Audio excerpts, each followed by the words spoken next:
বাচ্চাদের জন্য পুষ্টিকর খাবার নিয়ে মায়েদের মাথায় আর কোনো চিন্তাই থাকবে না। যাদের আমার মতো ঘরে ছোট্ট ছোট্ট পুচকি আছে তাদের জন্য এই রেসিপিগুলো কিন্তু খুবই কার্যকর।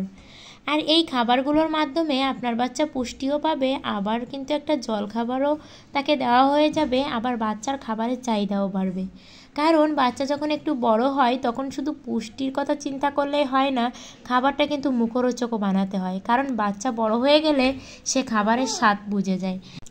আর আমার ছেলের তো যে খাবারটা মুখে স্বাদ লাগে সেটা তো গড়গড়িয়ে খেয়ে নেয়, আর স্বাদ না লাগলে কিছুতেই খেতে চায় না। তাই তো বাচ্চাদের খাবার বানানোর ক্ষেত্রে খেয়াল রাখতে হবে খাবারের স্বাদও আসবে, আবার খাবারের সঠিক পুষ্টিও থাকবে। মায়েদের কথা মাথায় রেখে আজ আমি নিয়ে চলে এসেছি 3টি মজার পুষ্টিকর ঘরোয়া উপায়ে তৈরি খাবারের রেসিপি।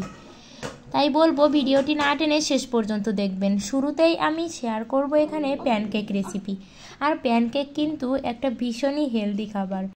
শুরুতে আমি একটা ডিম ভেঙে নিয়েছি, আর এটা আমি মুরগির ডিম দিয়েছি। আপনারা কিন্তু মুরগির ডিমই দিবেন, দেশি কিংবা এই পোলট্রি মুরগির।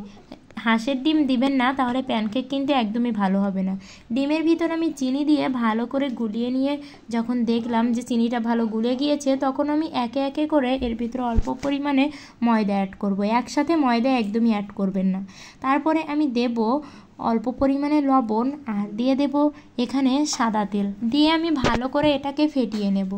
আর একে একে আমি এখানে দিয়ে দিলাম দুধ। আর অল্প অল্প ময়দা দিয়ে ব্যাটারটা তৈরি করতে হবে, যাতে খুব বেশি পাতলা না হয়ে যায়, আবার খুব বেশি ঘন না হয়ে যায়। আর এরপরে আমি দিলাম ভ্যানিলা এসেন্স আর ফুড কালার। এটা আমার ঘরে ছিল তাই দিলাম, আপনারা যদি ঘরে না থাকে তাহলে দেওয়ার কোনো দরকার নেই। আর এবার আমি এখানে 2 চামচ ডো নিয়ে ঠিক এভাবেই দিয়ে দিলাম। কিছুই করা লাগবে না, ছেড়ে দিলেই কিন্তু এটা একটা আকৃতি নিয়ে নেবে। আর এবার ঢাকনার সাহায্যে ঢেকে দিলে দেখুন কি সুন্দর জালি কাটা হয়েছে, আর উল্টে দিলেই দেখুন কত সুন্দর লাল লাল প্যানকেক রেসিপি। একদম দেখতে কিন্তু দারুণ হয়েছে, খেতেও কিন্তু ভীষণ মজার হয়েছিল। আর এরকম প্যানকেক বানালে আমার সোনাপুরো তো 2-3টে নিমিষেই শেষ করে দেয়। আর ওই ছোট্ট পেটটি ভরতেও সময় লাগে না, আবার পুষ্টি নিয়েও কোনো চিন্তা থাকে না। এবার দেখুন আমি চলে এসেছি দ্বিতীয় রেসিপিতে। আমার সোনাপুরো চিকেন খেতে ভীষণই পছন্দ করে, আর যদি হয় চিকেন পকোড়া তাহলে তো কোনো কথাই নেই। বাচ্চাদের কাছে চিকেন মানে কিন্তু একটা অন্যরকম ভালো লাগে। কারণ অন্য মাংসগুলো খেলে বাচ্চাদের অনেক সময় অ্যালার্জির প্রবলেম হয়, আবার অন্যান্য মাংসগুলো একটু শক্ত হওয়ার কারণে বাচ্চারা কিন্তু খেতে অতটা পছন্দ করে না।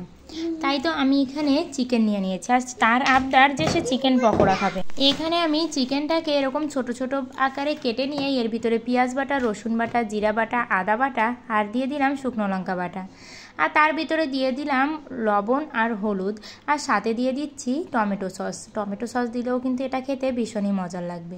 আর এর ভিতরে দিয়ে দিলাম একটি মুরগির ডিম। আর এগুলো সব মাখিয়ে নিয়ে আমি এর ভিতরে দিয়ে দেব 3 চা চামচের মতো কর্নফ্লাওয়ার দিয়ে আমি এটাকে মাখিয়ে আধা ঘন্টার মতো রেখে দেব।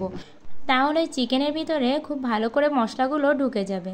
আর একটা অনুরোধ করছি, আমার ভয়েসের আশেপাশে কিন্তু আপনারা অনেক শব্দই শুনতে পাবেন, কারণ আমার সোনাপুরো আমি যখন এডিট করি পাশে থেকে খুব জ্বালাতন করে এবং কথা বলে। এজন্যই মাঝে মধ্যেই একটু একটু ওর ভয়েসগুলো চলে আসতে পারে। ও প্রচুর দুষ্টুমি করে, আর অনেক কষ্ট করে ভিডিও করতে হয়। তাই বলবো প্লিজ সবাই আমার ভিডিওগুলো একটু দেখবেন, সাপোর্ট করবেন। অনেক আশা নিয়ে এই চ্যানেলের বয়স প্রায় 2 বছর হতে গেল, এখনও কিন্তু মনিটাইজেশনই পেলাম না। আর তাই তো অনেক কষ্ট নিয়ে অনেক আশা নিয়ে ভিডিও করতে এসেছি। প্লিজ সবাই সাপোর্ট করবেন, ভালোবাসা দিবেন। ভিডিও ভালো লাগলে লাইক কমেন্ট করবেন, আর চ্যানেলটি সাবস্ক্রাইব করে পাশের ঘন্টাটি বাজিয়ে অল অপশানে সেট দিয়ে রাখবেন। এবার তেলে ভেজে নিলে লাল লাল চিকেন পকোড়া রেডি। আর এভাবে দিলে আমার সোনাপুরো কিন্তু প্রচুর পছন্দ করে। আর আশা করি আমার বাচ্চা যদি পছন্দ করে থাকে আপনার বাচ্চাও কিন্তু পছন্দ করবে। আর দোকান থেকে কিনে আনলে না, এগুলো অনেক কেমিক্যাল দেওয়া থাকে, যেগুলো বাচ্চাদের খাওয়ালে অনেক বেশি সমস্যা হয়। এবং একই তেল মানে অনেক দিন ধরে রাখা তেলের ভিতরেও এগুলো ভেজে দেয়। অনেক ফুড কালার ইউজ করে, যেগুলো বাচ্চাদের জন্য ক্ষতিকর হয়। তাই বলবো যে আপনারা এভাবে ঘরোয়া উপায়ে তৈরি করে খাওয়াবেন। আর এবার দেখাচ্ছি পটেটো স্টিক। আর এর জন্য আলুগুলো সেদ্ধ করে নিয়ে এর ভিতরে লবণ দিয়ে আর হলুদ আর শুকনো লঙ্কার গুঁড়ো দিয়ে দিলাম। এবার তার ভিতরে দিয়ে দিলাম 3 চা চামচ কর্নফ্লাওয়ার। সবগুলো দিয়ে ডো তৈরি করে ঠিক এভাবে স্টিকের মতো আমি শেপ দিয়ে নিলাম। আর এটা হচ্ছে পটেটো স্টিক। আর এই আলু দিয়ে বানানো এই রেসিপিটা কিন্তু ভীষণই সোজা এবং সহজেই বাচ্চাকে বানানো যায়। এবার বাচ্চা কিন্তু খুব ভালো পুষ্টিও পায়, কারণ আলু কিন্তু বাচ্চাদের জন্য একটা সহজ সরল খাবার, যেটা খেলে বাচ্চাদের পেটের ভিতরে কোনো গণ্ডগোলও হয় না, আবার সহজে হজমও হয়ে যায় এবং বাথরুমও কিন্তু কষা হয় না। এই জন্য সব দিক থেকে বলবো আলু একটা দারুণ খাবার। তাই যত পারবেন আলুর রেসিপি করে খাওয়াবেন, বাচ্চারা খেতেও চাইবে, আবার ইউনিকও হবে, আবার অনেক টেস্টি করেও এটা বানানো যায়।